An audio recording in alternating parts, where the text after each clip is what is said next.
Let me begin by pointing out that the French liberal school were indeed really forerunners of the Austrian School of Economics. And there's much besides the intellectual contributions that contemporary Austrians can learn from the French liberal school. In particular, I'm going to tell a story about how the French liberal school achieved dominance in France and a very broad intellectual influence throughout the world, and how it quickly lost that dominance, which it had held for 75 years, through a strategic mistake. But what's important is to note that the dominance itself and the factors that led to the undermining of the school had to do with resources and institutional infrastructure. It's very important to realize that paradigms don't just shift because people spontaneously change their mind. People do change their minds. But the flow of resources between different schools within a discipline has an extremely important influence on what schools come to dominate, as we saw after World War II with Keynesian economics. And what I want to show you is that the dominance achieved by the French school was due to the fact that it had accumulated a private infrastructure. And I'll talk about some of these institutions that were built up and that sustained the school. And they were mainly privately funded. It was only later on, when the French economics profession, or the French discipline of economics, became professionalized, that the resources shifted, because the government began to fund, as we'll see, chairs of economics in the university. And when that began to happen, they obviously did not want to appoint the French liberal school members, who were ardent opponents of both protectionism and any socialist interventions into the economy. So they had made a lot of enemies. But because they had their own private infrastructure, their intellectual message still reached the public. It was only when a school of historical economists, taking their cue from the German school, was put in place by the government in French universities in the 1870s, and given lavish funding by the government, that the French liberal school began to lose its hold, and it still existed until 1914, until World War I, and then it disappeared from the scene. Not completely, but to a large extent. So let me begin by giving you a rundown very quickly of some of the personnel that were involved in the school. It's an incredibly long list. There were 4 generations of hardcore laissez-faire economists that comprised the school, that were comprised by the school.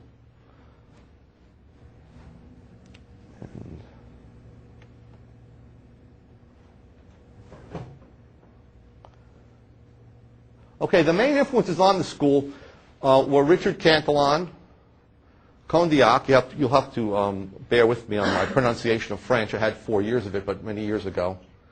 And Anne Robert Jacques Turgot, who was a minister in the French government and attempted to implement the physiocratic view that you can have an absolute but beneficent despot that puts in place laissez-faire policies.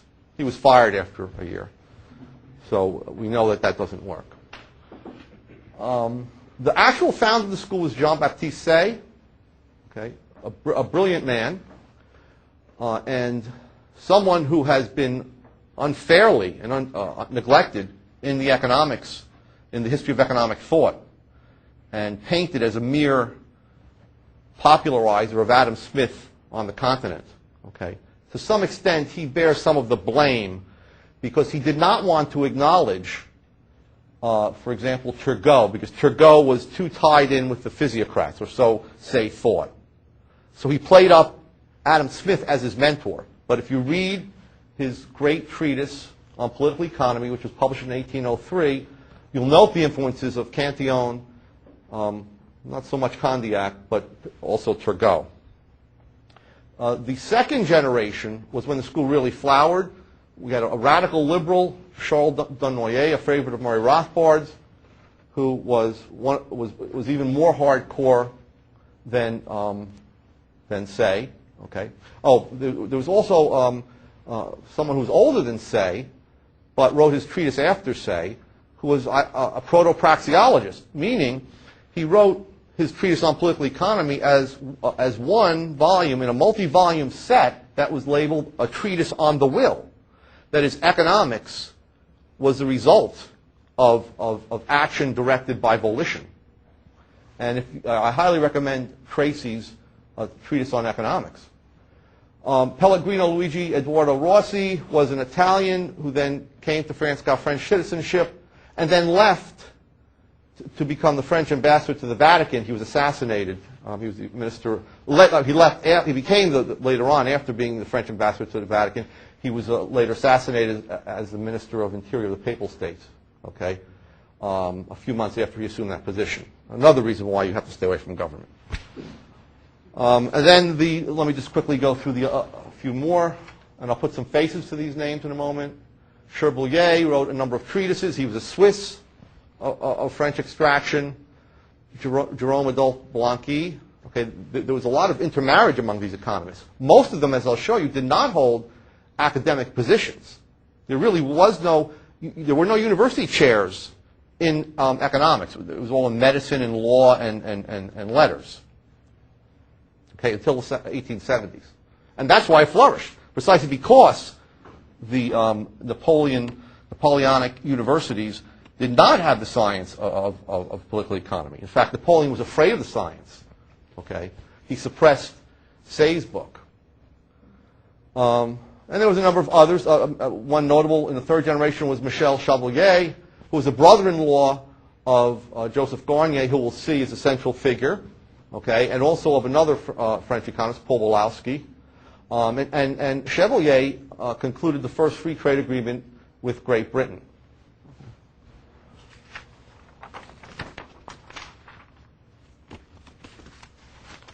Okay.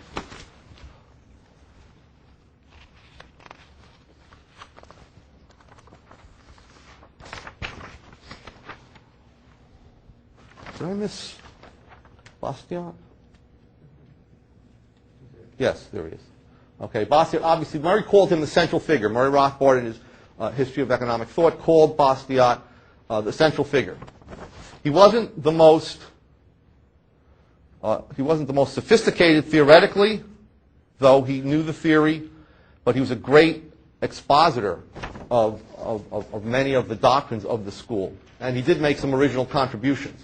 And in fact, I take back the first thing I said. Guido and Mark have done more research on Bastiat. It's beginning to look like he was more theoretically sophisticated than even many free market economists have given him credit for.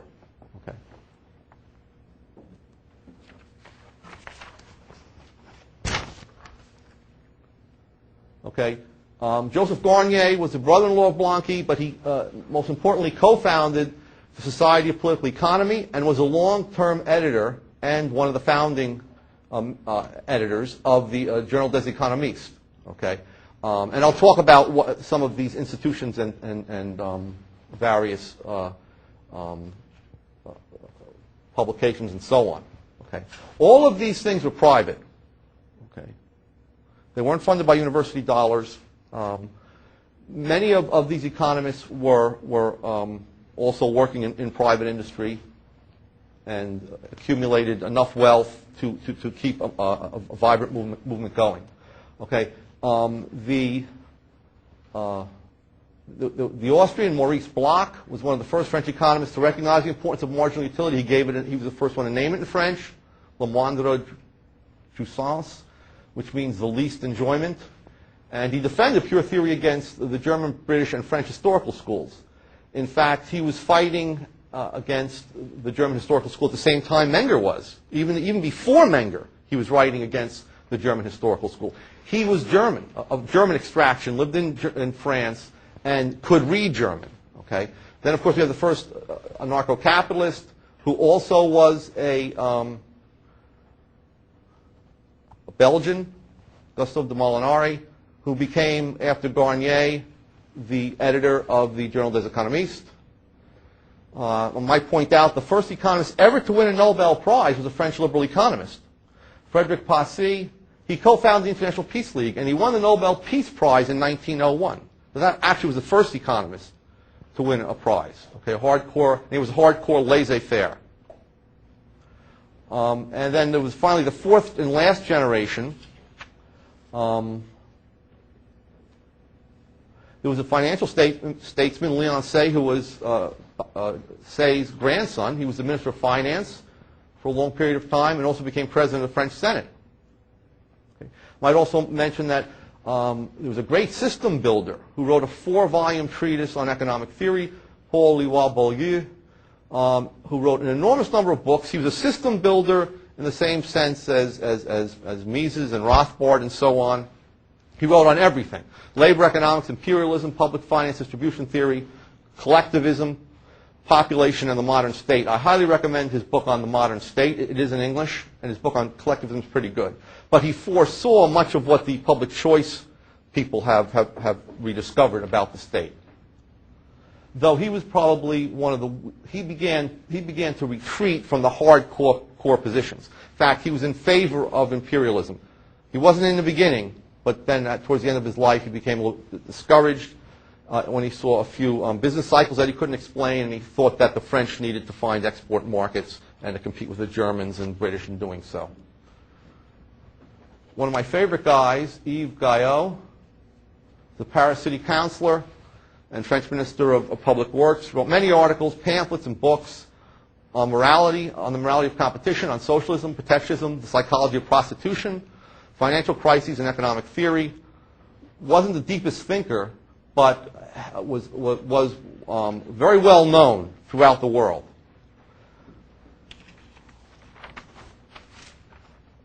Let me just mention the institutions very quickly, and then I'll come back. These were the institutions that were dominated by the French school. The Collège de France was a ceremonial chair in political economy. It was instituted in 1831, and it was held towards the end of his life by Say, then when he died by Rossi, then by Chabelier, and then by Louis-Beaulieu. Okay? They held that in succession. Okay. Mainly, the Collège de France, as I said, was a ceremonial position. You were only obligated to give a lecture or two to the public a month, but it was very, very prestigious. Okay? So the French school dominated that. The Institut de France, which was the learned society, was founded by Colbert in 1666, and it was incorporated by Louis XIV in 1699. And it was reconstructed under the French Revolutionary government. But there were 6 sections or academies, including the Academy of Moral and Political Sciences, and that was completely dominated by the liberal school for almost the entire 19th century. At any given time, there were 8 members. And as I'll show you in a moment, it was extremely important. It was pretty independent of government. Okay? It was set up so that the people that were involved were the ones that made the selection of who was to become a member of the academy. It was enormously prestigious, and many economists, or many younger would-be economists, sought entrance into the institute. And the way you gained entrance was to write. To participate in essay contests, for which you were paid if you were one of the winners. And after winning a number of these contests, okay, they were held annually, you were given the right to communicate with the other members. Okay? And that communication was an oral presentation, which in a way was an interview for your being inducted into the institute. The liberal economists were extremely shrewd.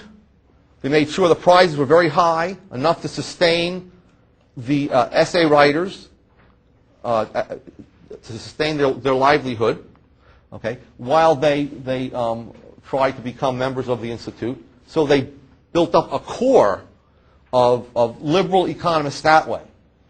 Then the Society of Political Economy was founded in 1842. The journal the same year. It was the first economics journal in the world, the only one in France until 1875. And as I said, it was edited successively by Garnier, Molinari, Guillot.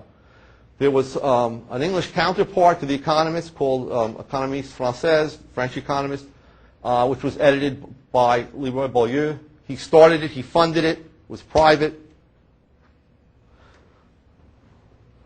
It was the most read financial and business journal in France. Finally, there was the Dictionary of Political Economy. It was published first in 1852-53 by the Librairie Guillemin, okay, which was a private publishing firm that published almost all the economics books in France. And it was run by William Guillemin, who himself was an economist. It was actually run by two sisters. They were sort of the fronts, but the liberal economists themselves funded it. They later brought out a new dictionary of political economy published in the 1890s. Okay, this was another way that they cultivated hardcore laissez-faire economists.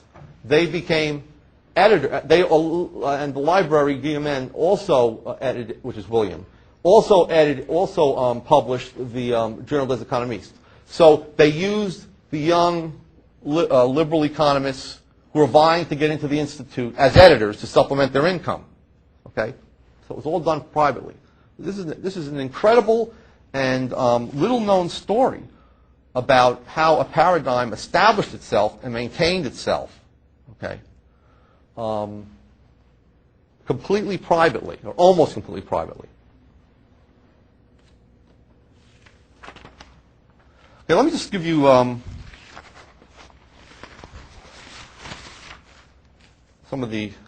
put some faces to the names I've given you, because these guys are pretty interesting looking. But first, the main influence, and the person that Murray Rothbard considered to be the founder of all economics, is Richard Cantillon. Okay, you can't see the red there. Okay, we don't have a picture of Richard Cantillon. We do know that his house burned down in 1734. Now, that could be him running away and hiding, or that could be an arsonist. We're not sure. Mark knows more about the mystery. But there's no picture, but he was a great guy. Okay? He had a lot of debts. So we don't know exactly what happened. He was one of the wealthiest private individuals right. in the world. He made a lot of money quite consistently from investing in France during the bubble created by John Law's massive inflation. Actually, not inconsistently. I mean, he was a good economist. He realized that you sell at the top of a bubble, or you try to, and he got out with money, with a huge amount of wealth. Okay. Now, so for some of the real pictures. Okay, now, Chad, what do I do here? Hit the button, right, got it. Now the computer, okay. Okay, this was Condillac, who was one of the main influences. Oh. This is Anne Robert Jacques Turgot, who was teased a lot and bullied a lot at school because of his first name. And so he called himself A.R.J. Turgot, wrote that in all the books. Not a bad-looking guy. This is the Great Say. I like the hat in the first picture. That's why I sort of put that in there. Okay. That might catch on again. I don't know. I haven't seen it on Queer Eye for the Straight Guy, but in any case, that's a very dignified picture of Say, who by all accounts was a very dignified man. This was the great Bastiat, okay, who I recently found out for the last few years of his life was unable to speak because he had a throat disease. Okay. But that just made him work more on his own. And he turned out a tremendous number of pamphlets in just 2 years, from 1848 to his death in 1850. This is Michel Chevalier, who who was a minister in the French government and concluded the first French free trade agreement, and was fairly hardcore laissez-faire. This is the great Gustav de Molinari, the first anarcho-capitalist, though I recently found out that he didn't like the name anarchist because it smacked too much of utopian socialist schemes. He liked the name of competing private governments, okay, or competing private governing associations. This was the first economist to ever win a Nobel Prize, Frederick Passy. He was a great peacenik, continually trying to ease tensions between nations and so on. And his International Peace Society was, in fact, international. This is the grandson of Say, Leon Say, great financial statesman. This is Paul Leroy-Beaulieu, the great system builder. Some economists at the time considered his 4-volume treatise written in 1893 to be on a par with Marshall's treatise and with Clark's, John Bates Clark's great distribution of wealth, which was an Austrian treatise, or quasi-Austrian treatise. Okay, that is something that was influenced by them. Let me mention now who they influenced. Okay, not only did they dominate economics in France completely, but they had a very large international influence. Now, you wouldn't figure that out from the way the textbooks in the history of thought are written. The French liberal school was portrayed as a clannish, insulated, inward-looking group that had no influence outside France, but in fact that's certainly not true. I'm getting good with this. Okay. They had a great international influence throughout the 19th century. Gustav Cassell, who was one of the first general equilibrium theorists, although his theory was not as mathematical as that of Vilfredo and Pareto, but in any case, do I have a pointer here? It's on the remote. Is there a button? I got it. Oh, that's cool. He got his view of the general interaction of supply, demand in all markets from Say, okay, and he explicitly says that. Knut Wicksell, though he didn't like laissez-faire and criticized Bastiat and others, admitted that their interest in capital theory were representative of the best of the 19th century interest in capital theory. Bombaverk cites Bastiat and many other French liberals in his great critique of interest theories. He wasn't charitable to anyone, but he was respectful. Okay, and so he used some of the interest theories propounded by the school as representative of the best of those particular brands of theories. There's a number of different brands of theories. Okay, in fact, he used Say as the father of both productivity theory, which he hated, and the use theory of interest, which Menger held, and which was what Bombaverk considered the best up to his own theory. Okay, Menger himself wasn't directly influenced by them, but as we'll see, he was influenced through the German price theory tradition. We then had a great Italian liberal marginalist school, which is even less well known than the French liberal school. Its founder was an ardent follower of Bastiat, and he was really the founder of Italian economics, okay, as a movement. Okay. Vilfredo Pareto, even though he was a mathematical general equilibrium theorist, was an arch liberal and a follower of Molinari in his political economy. And as one of his biographers has said, he admired Molinari, or Molinari was the man he admired until his dying day. Okay. Maffeo Pantaleone was a liberal marginalist, and he influenced Pareto to read Molinari and to become interested in economics. Giovanni Montemartini, he was a famous public finance theorist, and he followed Molinari. He believed that the state was just another enterprise that was attempting to maximize, in this case, its revenues. And he had what we might say was a value-free view of this. Okay, he developed a theory of this, which, by the way, influenced James Buchanan.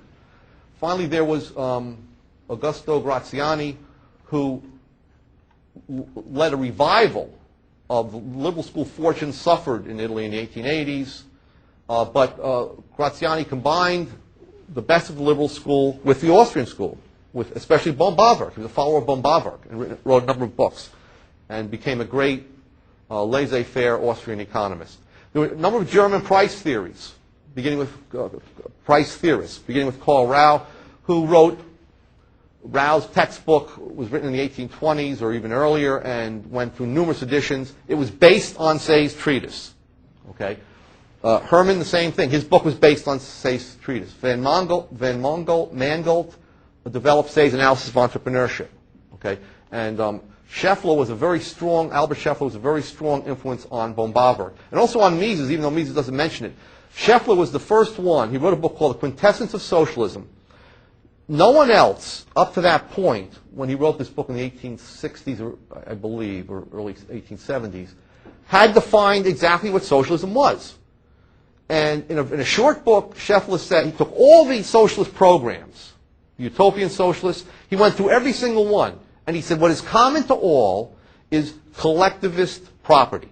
That is, the ownership of the means of production by the state. No matter what they say about their program, that is the kernel of socialism. The abolition of private property and the means of production, which is the definition that Mises gives in his famous article. Okay? Though he doesn't mention Scheffler. Von Bawerk does, though. Von Bawerk does, and I think there was also a British anti-classical tradition. One of the marginalist revolutionaries, along with Menger, was William Stanley Jevons. He praised Bastiat and many of the other economists in the French school. MacLeod was a follower of Bastiat and Perry and a big influence on Jevons.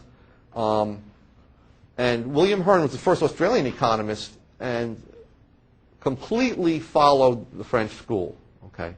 Then we had something called the American Catalactic tradition here, started by Amasa Walker and carried on by William Latham Perry. This was a post-World War, Civil War, or post-War of Southern Independence movement.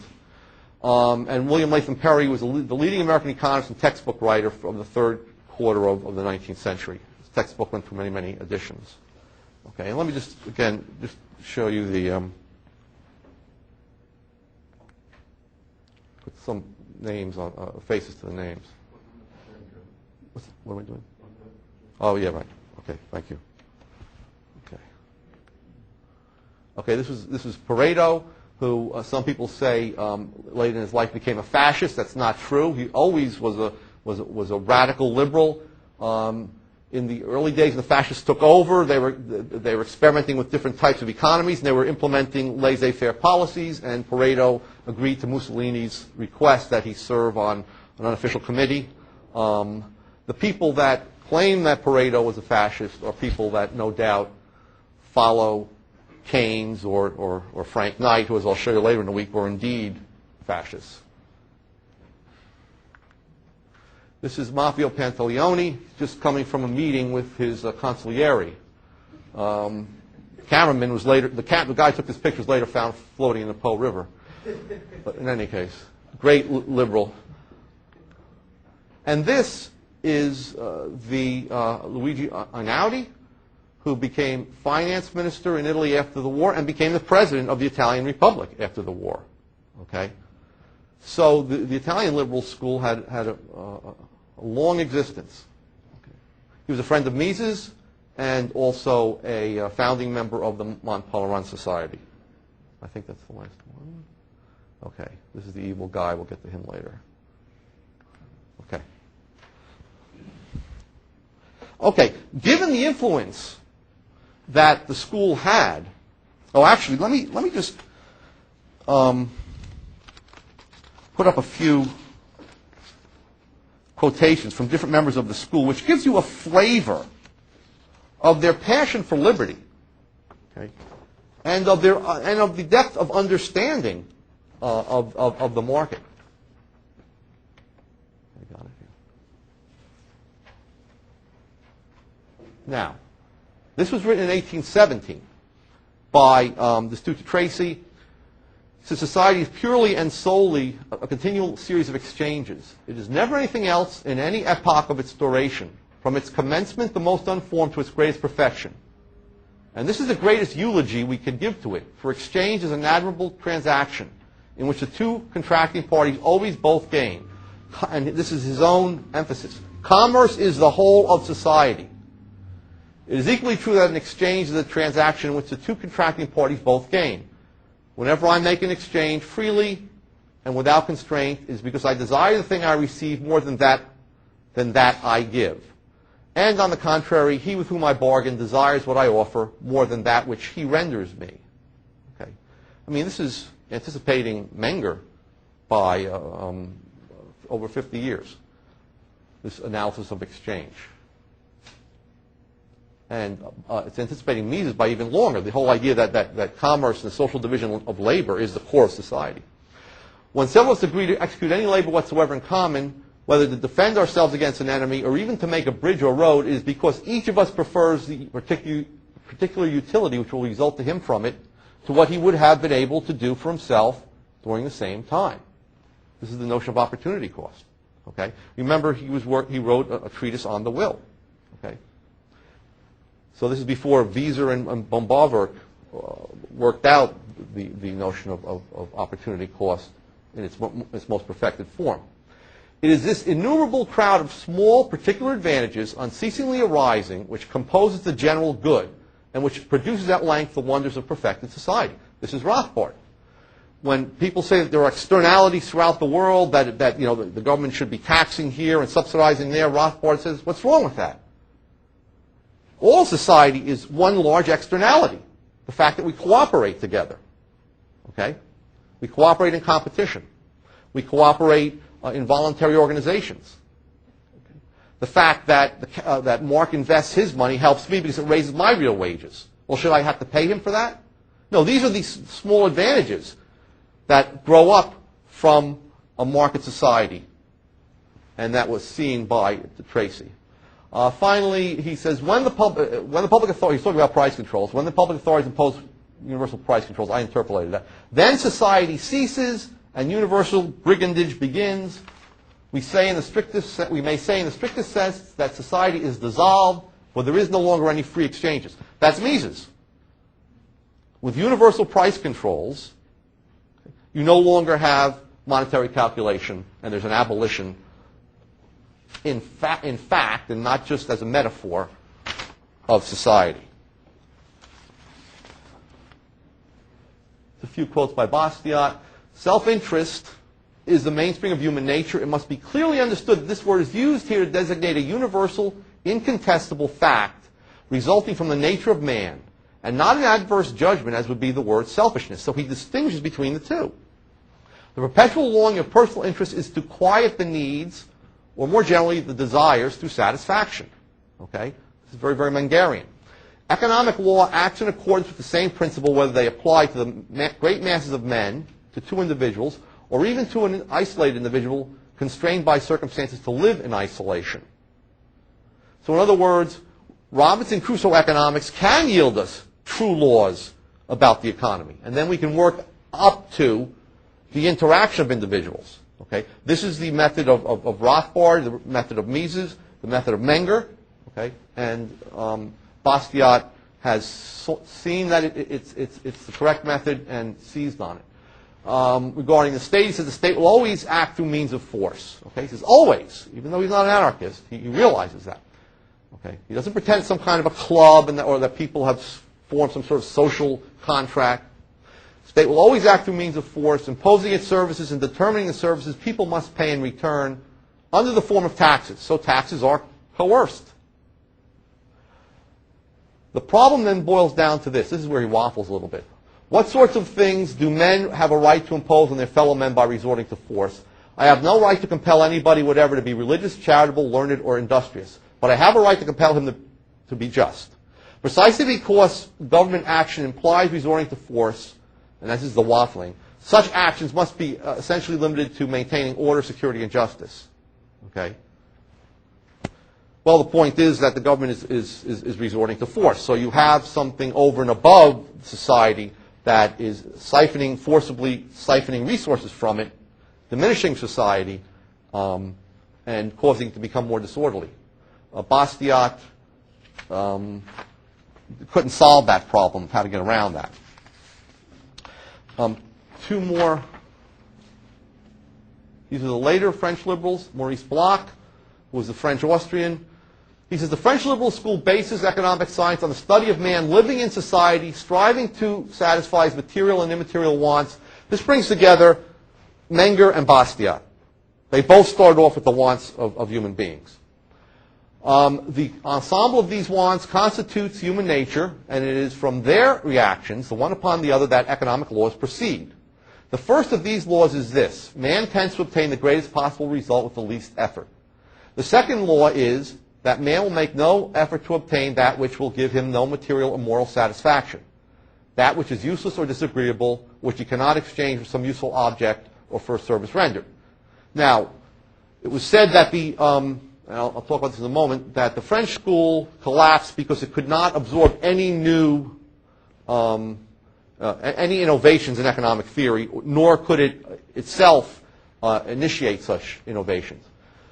But it's clear that at Bloch, if you read the rest of it, is by deduction from this law, which was stated by Bastiat and others, it is by deduction from this law, which in its development becomes the law of final degree of utility of Jevons, or the marginal utility of Karl Menger, that one is able to explain why what is rare is dear, and why that which is abundant is cheap. In other words, he completely accepts the law of marginal utility, or as he put it, la moindre jouissance, as being the explanation for the paradox of value. Okay? And he says, is not this also an eternal law? Okay? So the French school believed, unlike the English school, that economic laws correctly deduced were absolutely true, whereas the English school believed that they were true, taking into account the non-economic motives and what they called disturbing causes. Finally, one of my favorite quotes. This was written by a fierce enemy of the French liberal school, the leader of the law school economists, who hated the French liberal school and did everything he could to tear them down. And he's sarcastic here, but it points out the spirit and the passion of Yves Guillot, the last French liberal economist. He fought against every form of state independence. This is the obituary that Gide wrote, Charles Gide, the head of the law school economists, wrote for Yves Guillot. He fought against every form of state intervention, such as compulsory vaccination. It's heroic. The regulation of prostitution, the prohibition of alcohol, the limitation in the number of drinking houses, the closing of gambling places, penalties against adulteration of foods or against speculation. This is Walter Bloch. He was the foremost lieutenant of Josephine Butler in heroic, the leader of the prostitutes fighting for legalization, in heroic campaign in France against anti-prostitution laws, and even paid by 6 months in prison for the violence of his attacks against the Paris police, as Murray would say, heroic. The arguments which interventionists are wont to advance did not move him in the least, even when they were in support of morals. Yes, indeed. Rather, now here's where we get sarcastic, rather drunkenness, prostitution, ruin under the regime of liberty than temperance, virtue, sobriety, respectability under the regime of state regulation, or state force and terror. Okay? State imposition of morality is what he's saying. Guillot was against this. Guillot, again, was a great and dignified man. He wasn't in favor of all of these things, as Gide is somehow implying. Okay? He just realized that you couldn't impose morality. As for morals, he would not admit that they could exist except as the natural product of liberty. Okay? Well, you can force a prisoner to do certain things that the rest of us might say are right. Okay? You can keep somebody in prison and force them to do certain things. That's hardly the choice of a moral agent. Okay? And this was the obituary for Yves Guillot, who was the French Minister of Public Works and the editor of the Journal des Economistes, and the last of the French liberal economists. Okay. Okay, given their longevity, and given the whole interlocking infrastructure of institutions, privately funded, that they had developed over time, what happened? Okay? Why was the French liberal school forgotten in the history of economic thought? Well, there's a number of answers were given to this, okay, by some great historians of thought, including Joseph Schumpeter, Peter Greenwagen, who has written on Turgot, and others. Okay, and the answer they came up with, I was not satisfied with. That's what got me interested in this school, and I wrote my first article in response to that. Okay, basically what they said were the following. There were three reasons, according to them, why the school collapsed. First, the leaders of the school, succeeding its founder, J.B. Say, produced brilliant expositions of received doctrine, the doctrine they got from Say, but were incapable of either initiating or absorbing analytical innovation. So one, they were merely expounders, or they were popularizers. They weren't true theoretical economists. Second, as a result of this analytical sterility, supposedly, the school failed to participate in the development and dissemination of marginalist ideas during the 3 decades of doctrinal ferment leading up to World War I. That is, between 1871, when Menger and Jevons wrote their treatises on marginal utility. Allegedly, the French paid no attention whatsoever to it. Well, this is an out-and-out falsehood, okay, if not lie, because, as we saw, Maurice Bloch, himself one of the leading French economists, liberal economists, accepted marginal utility. And if you look through the 4-volume treatise by Leroy-Beaulieu, who was the leading system builder in France, he has 2 long chapters on Menger and Jevons. Okay? And he has some criticisms here and there, but he accepts their law of marginal utility. And in fact, the French economist said this is the final piece in the puzzle. This finishes, or this completes Say's system. Say and Bastiat, who said that human wants are the foundation of all economic activity. Finally, the school's intransigent opposition, not only to socialism, but to almost any form of government intervention into the economy, led critics to dismiss the school as little more than apologists for extreme laissez-faire liberalism. This reinforced the image of liberal economists as mere expositors and pamphleteers who were irrelevant to any account of the development of pure economic theory in the 19th century. So, given that, now, all of these explanations were given after World War II, okay? But given that in the 19th century we saw all the people that they influenced, all the important economists that were influenced by the French school, something else must have happened. It must have been something else that caused this, the entire French school to be poured down what Murray Rothbard used to like to refer to as the Orwellian memory hole. Okay? And in fact, it was something else. Okay? What began the decline, okay, was a strategic error by the school itself, a contradiction to their principle of not getting the state involved in education. Okay. First of all, let me point out that the school was always under attack intellectually, but was always able to defend itself. Charles Gide, the enemy of the school, wrote, quote, "Religious beliefs, revolutionary unrest, material interests, philosophic speculations, all apparently combined to work against the liberal school. Since its birth, so to say, the liberal school had been obliged to combat the conservatives of the old regime, the socialists, and the protectionists." So intellectually, they were always under attack. That's not what drove them down. Okay?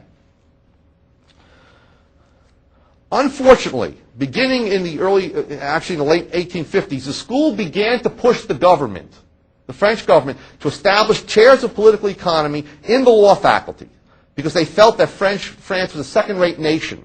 All other nations had university courses in economics. And Chabelier, made the following plea. He said, "We know that France is of all countries of Europe or of Christendom that in which political economy is the least taught.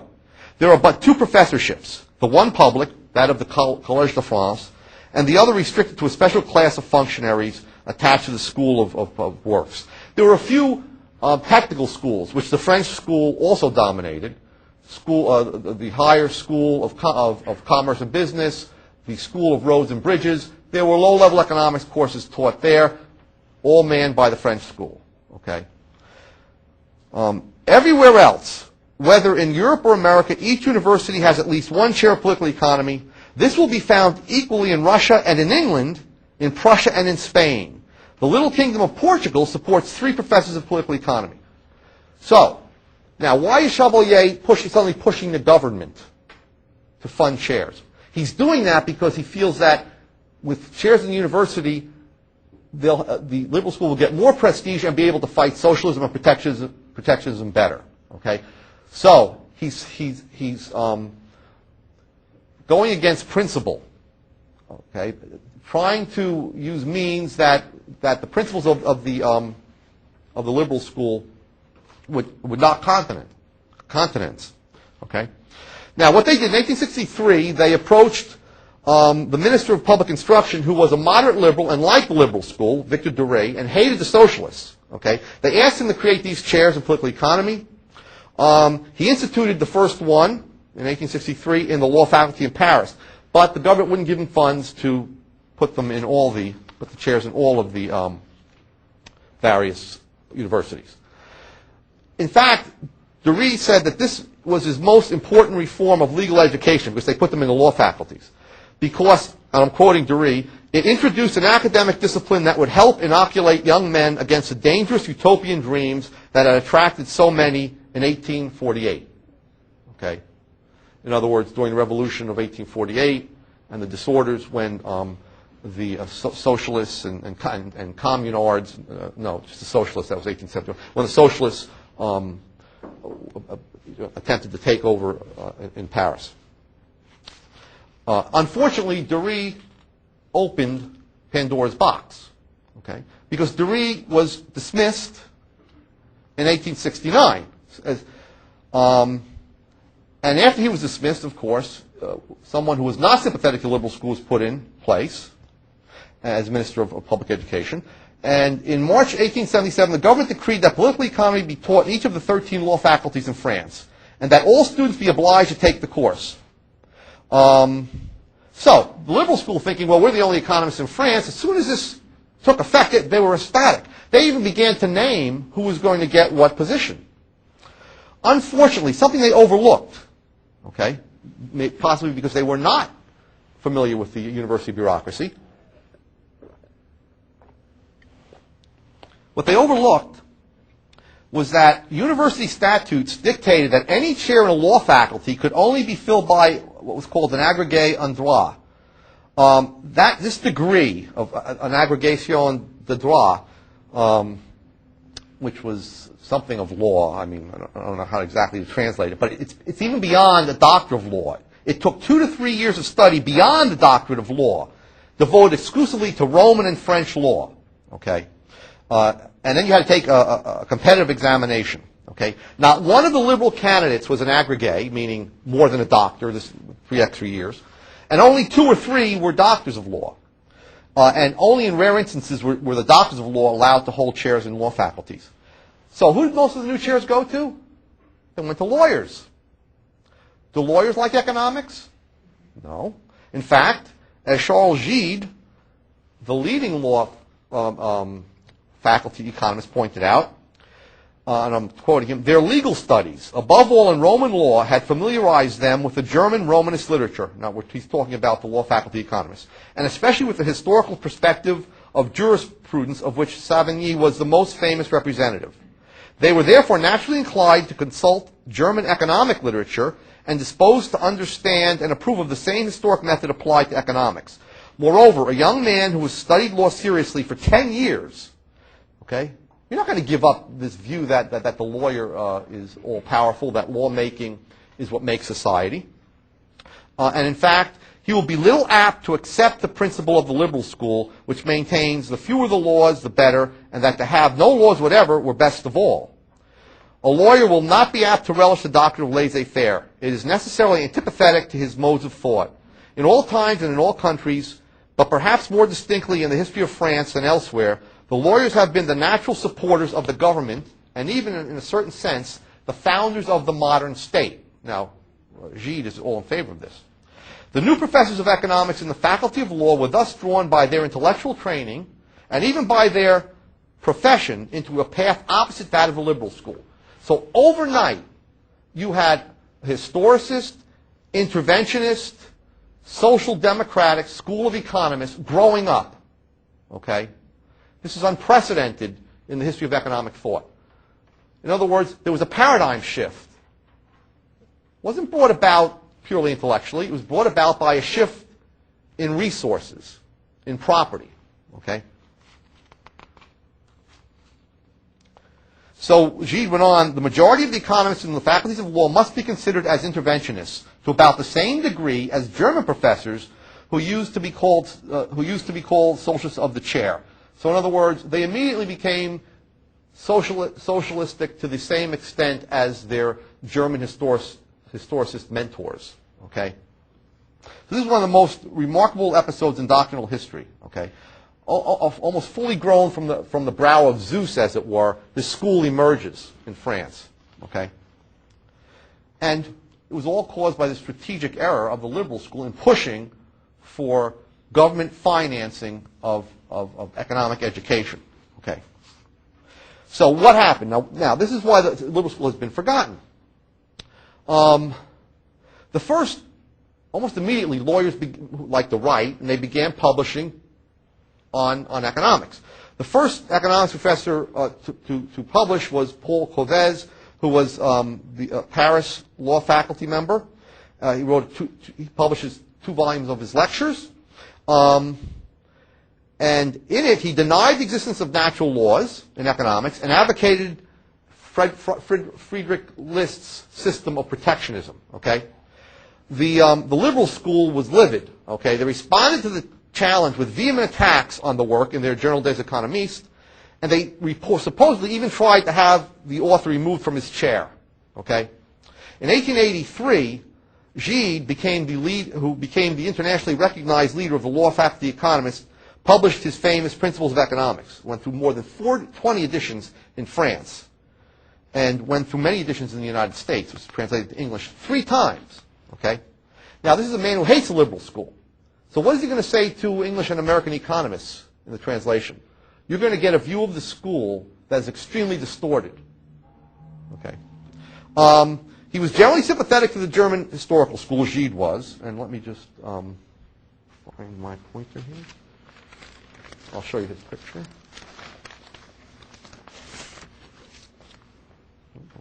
Well, there we go. Okay. That's evil Charles Gide.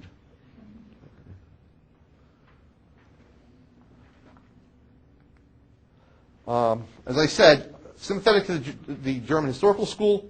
He was eclectic in the sense that he did accept the legitimacy of the deductive method, but didn't think that it would result in universally valid laws. Basically, that's the view of the British classical school, which also was opposed to the French liberal school. Okay?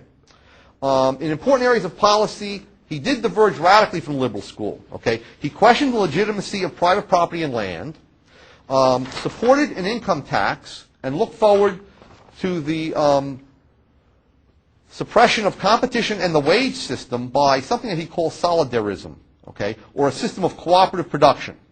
He founded the Cooperative Society and the Society of Christian Socialists. Okay? Needless to say, liberal economists were aghast at Gide's political economic doctrines and activities, and they succeeded, fortunately, in denying him election to the Institute. They still control the Institut de France. Gide struck back by founding a professional journal in 1887, the Review of Political Economy, which included among its editors and contributors all the economists of the law faculty. So it was very, very prestigious. The journal was, quote, the organ of the professors of economics in the faculties of law, which avowed the program of reaction against the doctrines of the optimist liberal school and the propagation of foreign, especially German, economic schools. So their whole point was to propagate German historicism in France. So this was a Pandora's box that was opened by the liberal school itself in petitioning the government for economic education. They began calling themselves the New School, as opposed to and they began calling the liberal school, not the liberal school, but either the Orthodox school or the optimist school, meaning that they were cockeyed optimists, that there weren't really harmonies between human beings in a market society.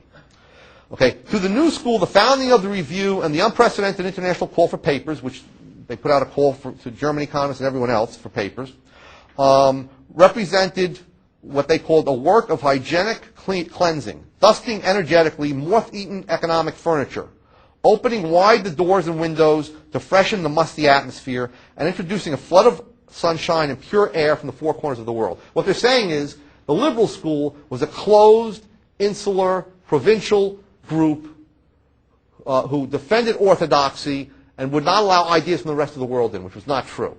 So they were opening up France to the movements, the economic movement in the rest of the world. Okay. The liberal school interpreted the events much differently.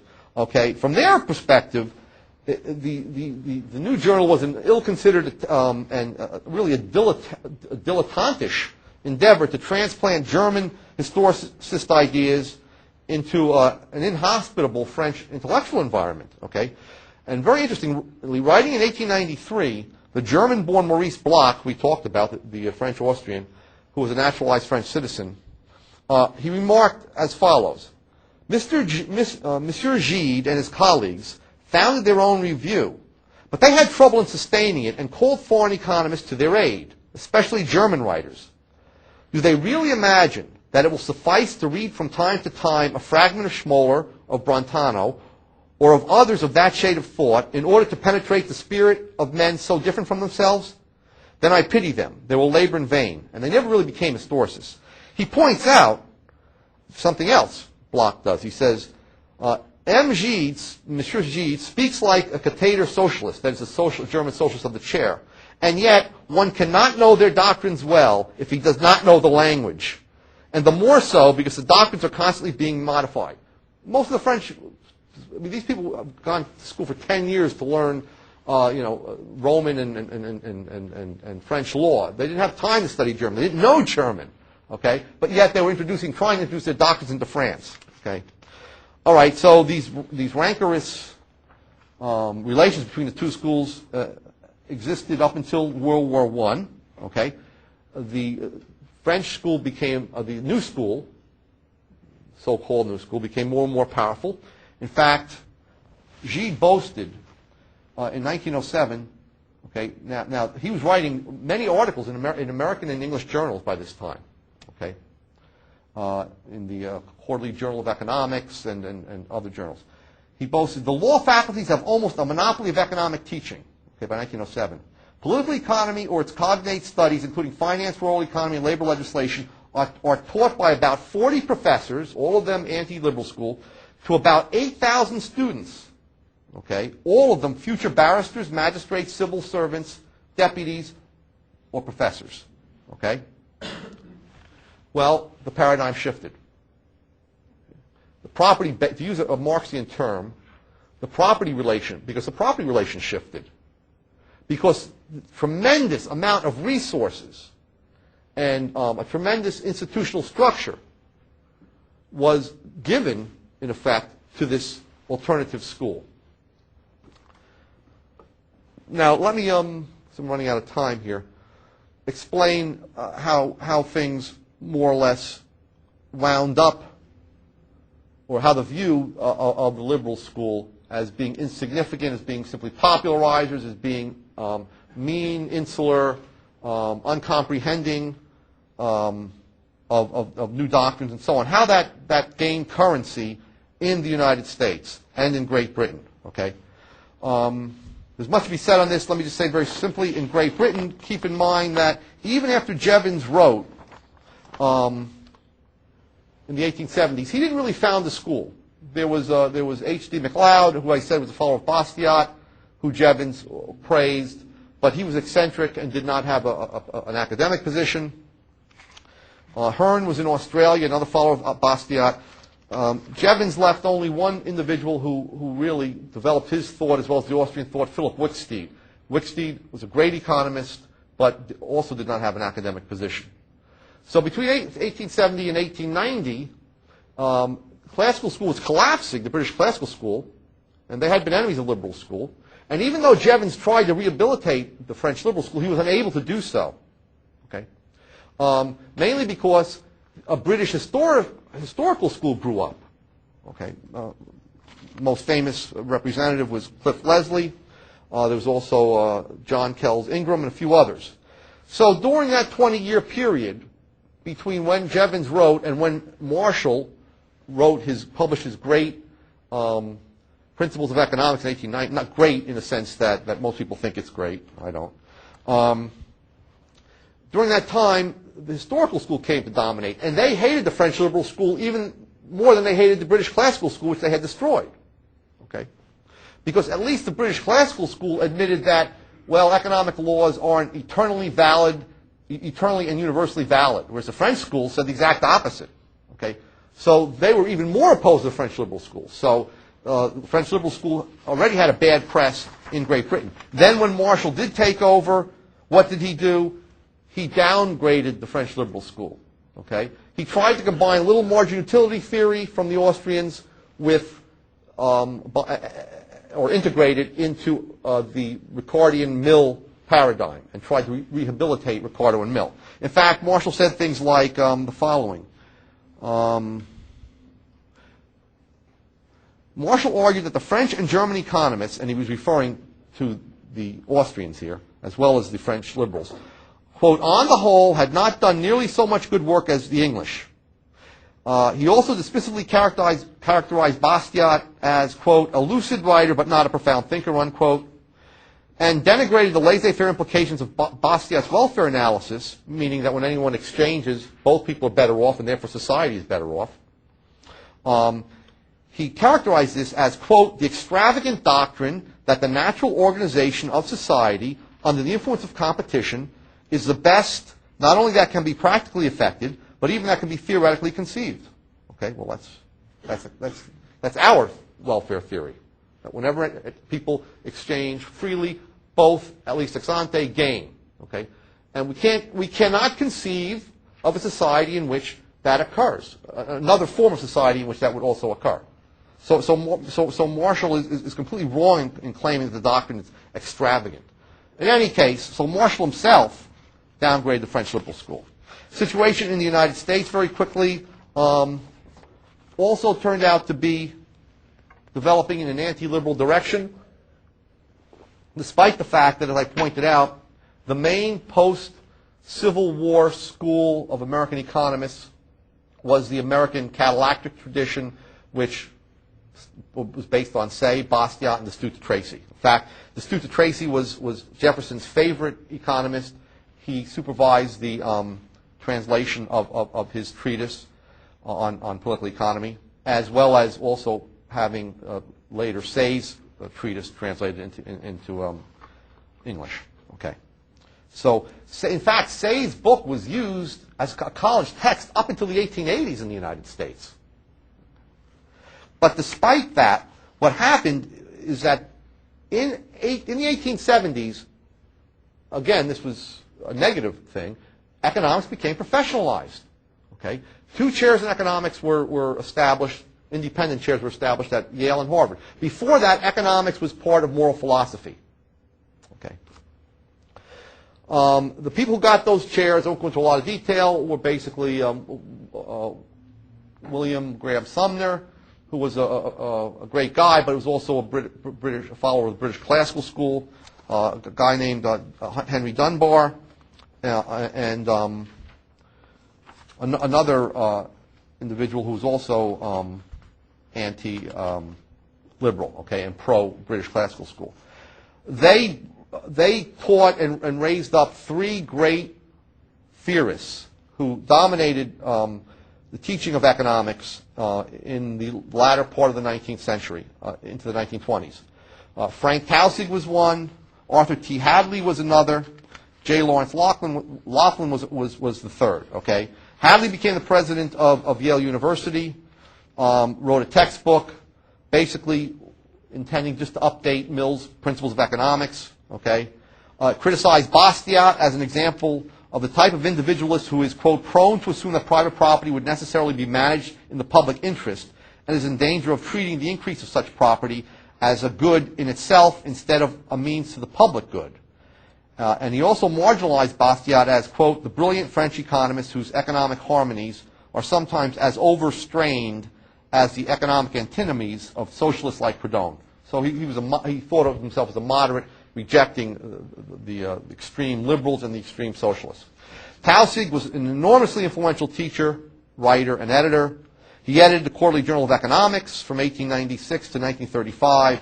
He taught at Harvard, and his PhD students were like a who's who of American economics in the first part of the 20th century. Jacob Viner, Frank D. Graham, James Angell. Okay, and he was described as, quote, the first and last, the follower of the classical tradition of Ricardo and John Stuart Mill. Again, he was a part of the Ricardo Mill paradigm and sought to update it and hated the liberal school. Okay, because it had destroyed the cost of production theory of the Ricardian school. He also took into account the criticisms of the German historical school, as many of these new classical people did. They said, well, the old British classicals didn't go far enough in take into account the historical nature of economic laws. Okay, and they absorbed the anti-liberal feeling from Germany also. Okay, in fact, Taussig had studied in Germany. Okay,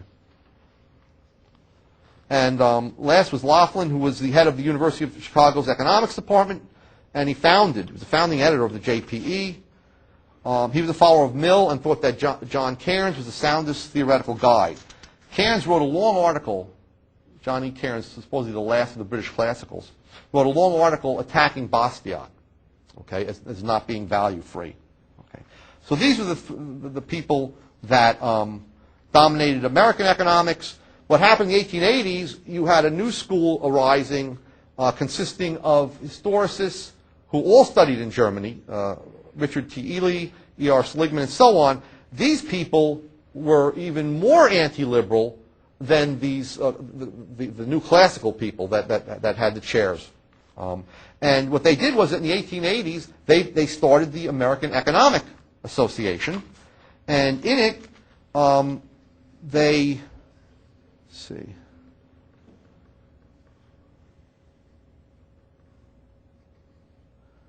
I wanted you to read a quote of the mission of the American Economic Association. Basically, it was to introduce historical economics into the United States and also to press for government interventions to improve public welfare. Okay, in fact, they kept out for a few years.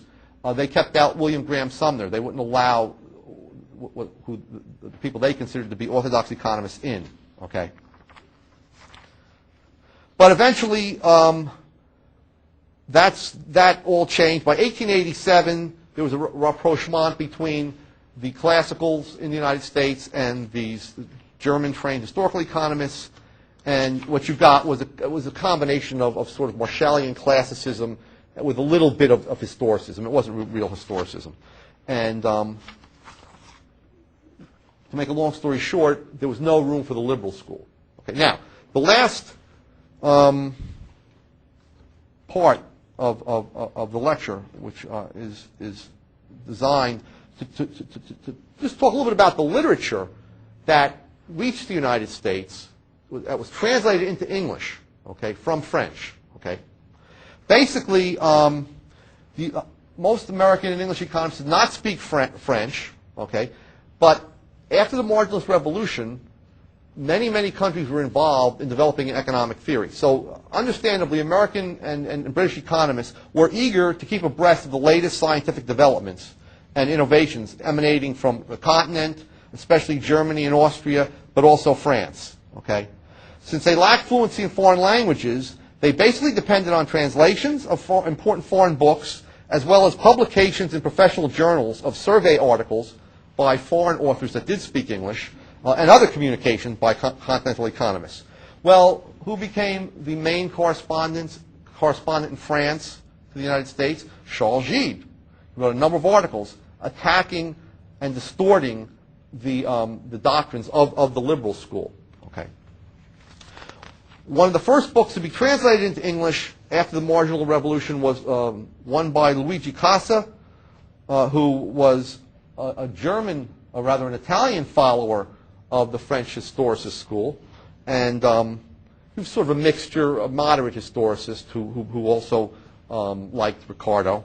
And in it, he downgraded, in this book, which was entitled An Introduction to the Study of Political Economy. It was translated into English in 1880.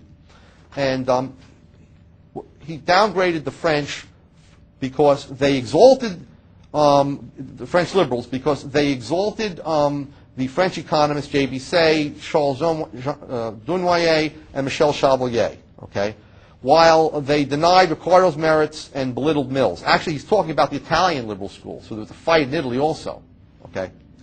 Now, Ferrara, who was the head of the Italian liberal school, harshly attacked the importation of these German ideas into Italy, and he charged Cassell with the crimes of Germanism and liberticide, okay, killing liberty and being a pro-German.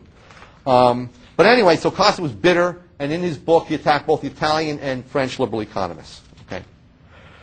Then the second book that was of note, that was translated to English, was by the Belgian Émile de Lavallee. It was a primer on economics, translated in 1884, called The Elements of Political Economy. That was its title. And it featured an introduction and a supplementary chapter by Frank Taussig, one of the leading American economists. Okay? And in it, he praised the book as being moderate in tone and as being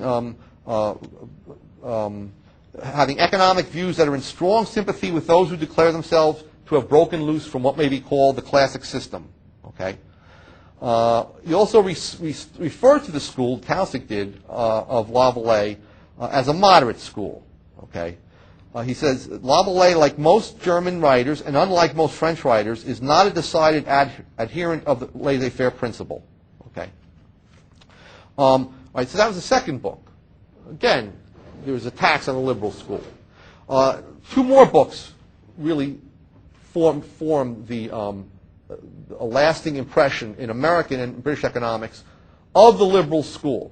Now, the first was the French textbook by Charles Gide, The Principles of Political Economy. It was reviewed by J.B. Clark, who at the time had some historicist leanings. He later became a Mangarian. And when he reviewed it, he lavished unreserved praise on the book, characterized it as a comprehensive expression of that liberal movement in French economic thought. Liberal meaning not orthodox, okay? He pointed out a relationship between Gide's and Jevons' theories of value and the affiliation of Gide's theory of production with von Bauwerk's theory. In other words, he was showing Gide to be sort of a modernist who was trying to develop economics along marginal utility lines, okay? The third edition of Gide's book was translated into English in 1891, and it was introduced by the influential British scholar James Bonner, and he also praised Gide as having an emphasis on the need of impartiality and freedom from prejudice, which is exactly the opposite of what Gide actually did. He used his book as a way to batter the reputation of the French liberal school. Okay.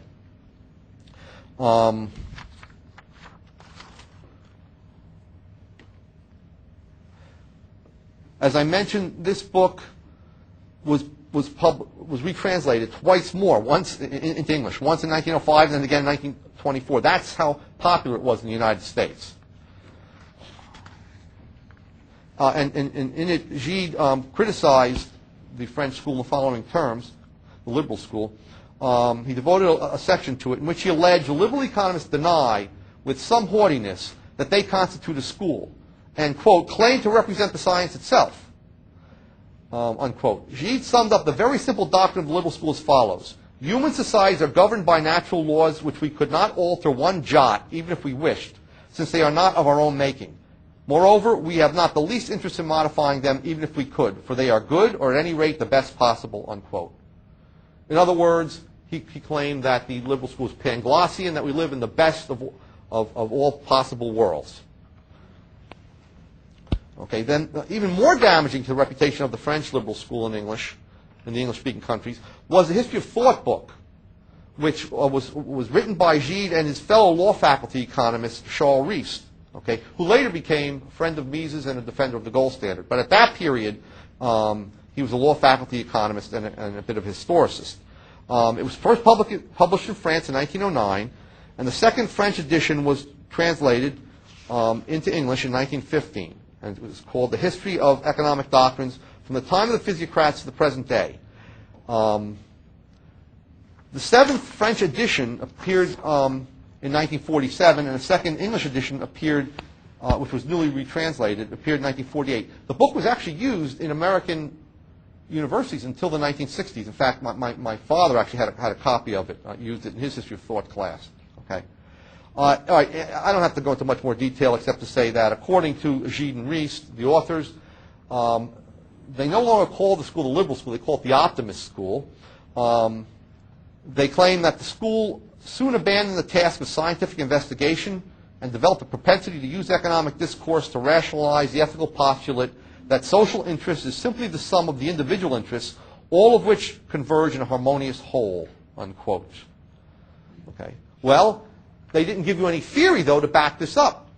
The French school had a very profound theory, as we saw with Tracy, about how exchange leads to a situation in which you have mutual benefits to all parties, you have benefits to overall society, and so on. And that, in fact, exchange and commerce are the core of society. They didn't give any of that theory at all. Okay?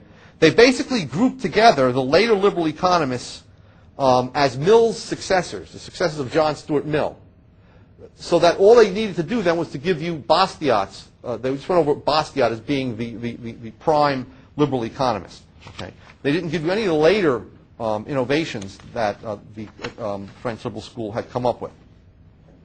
So that was disingenuous to call the later liberal school after Bastiat simply the successors of Mill. Okay, they hated John Stuart Mill, or they hated his doctrines. They may have hated him, too. He was kind of weird. Okay, let me sum up. The liberal school had some works translated into English during this period, but they were all on specific topics, like Guillot wrote on socialistic and economic prejudices, Levasseur wrote on the American workman, Leroy Beaulieu wrote on the modern state and on collectivism, and so on. Okay, and in those treatments, they occasionally made snide remarks against the school of the law faculty economists. Okay? But taken out of context, it seemed as if they were simply a nasty orthodox bunch that were striking back at this modern school that was attempting to develop economics, and that they were fighting a rearguard action. Right? But very interestingly, even Gide's co-author, after Gide died, he didn't leave a school. If you look at his book, he has a little bit of supply and demand in it. He has a little bit of marginal utility in it, a smattering of marginal utility theory. But if you read it, it's basically an updating of Ricardo and Mill. Okay? There's not even that much historicism in it. It's an awful book. And Riest admits this. He says, the value of Gide's treatise lay less in the originality of its economic doctrine than the open-mindedness with which it welcomed new methods and ideas. Okay, it was really just a mess, a muddle of different ideas thrown together. The death of Gide closes a chapter in the history of economic and social thought in France. Okay, Riest himself became a Walrasian, okay, and an ardent promoter of the mathematical method. Now, one criticism of the school was that they liberal schools, that they rejected mathematical economics. Leroy Beaulieu called the mathematical methods, quote, pure delusion and a hollow mockery that has no scientific foundation and is of no practical use, unquote. That was used against them in the U.S. Okay, but in fact, of course, the leading Austrian theorists who were welcome in the U.S., Menger and Bombaverk, felt the same way about math and said as much. Okay, so that shouldn't be held against the French liberal school. Okay. What's interesting is that while Gide's school died out, and I'll finish up here, it just died out abruptly when its founder died in the late 1920s. The influence of the French-Italian liberal school survived World War II. Louis Baudin, who was one of the founding members of the Mont Pelerin Society, published a lengthy treatise attempting to do what Mises did earlier, integrate value theory and monetary theory. He went about it in a different way. But in any case, it was reviewed in the AER. The reviewer concluded that the book represents a prodigious effort of research, reading, and reflection, and is an admirably balanced work in the best French tradition. As I mentioned, Luigi Einaudi was perhaps the most famous descendant of the liberal school. He wrote 30 books in economics, founding member of the Mont Pelerin Society. After World War II, he served as governor of the Bank of Italy and as president of Italy. And Constantino Bresciani Tironi also emerged out of the Italian liberal tradition. In 1931, he wrote today what is acknowledged to be the best work on the German hyperinflation. He contributed 2 influential articles on the theory of saving and Austrian business cycle theory. And after the war, he became a founding member of the Mont Pelerin Society and a director of the International Bank for Reconstruction and Development and a minister of foreign trade. Okay. So the liberal school lived on, and it lives on today here. The school that smeared, attacked, distorted it has been long dead. So my purpose then was to show that 2 things. One, that a school must have some sort of institutional infrastructure. Not only that, to flourish, it must be private. Okay. And secondly, paradigms change, and I think this is a more general point, when, not just from pure intellectual factors, but as a result of a change in resources and property. Okay? The divergence of resources away from, a relative divergence, away from the French liberal school towards the so-called new school, caused a sea change, okay, change in the way the sea was moving in France. What's interesting, Joe Stromberg mentioned this to me the other day, I mean, and I was thinking in the same terms, I mean, this is really his point. When Thomas Kuhn's book was published in 1962, it wasn't really noticed, but in 1970, now Kuhn talked about how scientific revolutions occur. When people began to talk about it in the 1970s, when the second edition came out, I think in 70, they focused on the intellectual aspects of it. No one talked about how paradigms shift as a result of a change in resources. Okay? And I think this is the next step in developing Kuhn's analysis. Okay, I'll stop here and take any questions.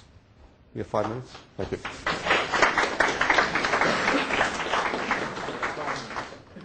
We have 5 minutes for questions, comments. I have a question about, admittedly very minor, kind of a passing conversation. That's all right. You were talking about, I think it was Giovanni Martini. Yes. Buchanan. Yes.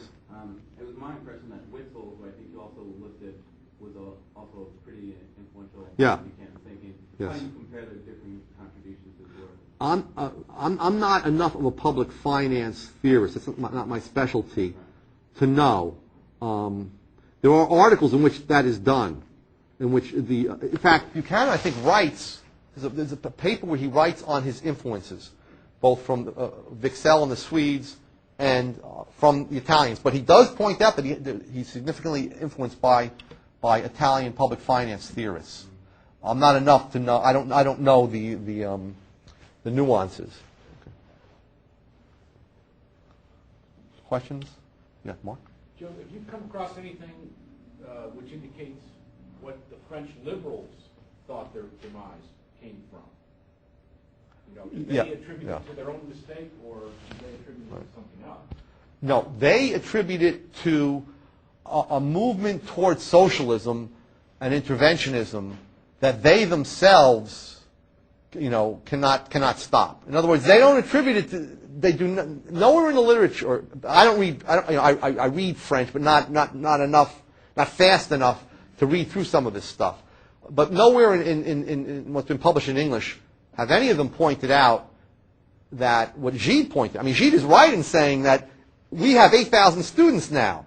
We had none before. Now we have 8,000 students that are future judges, magistrates, various officials in the French government.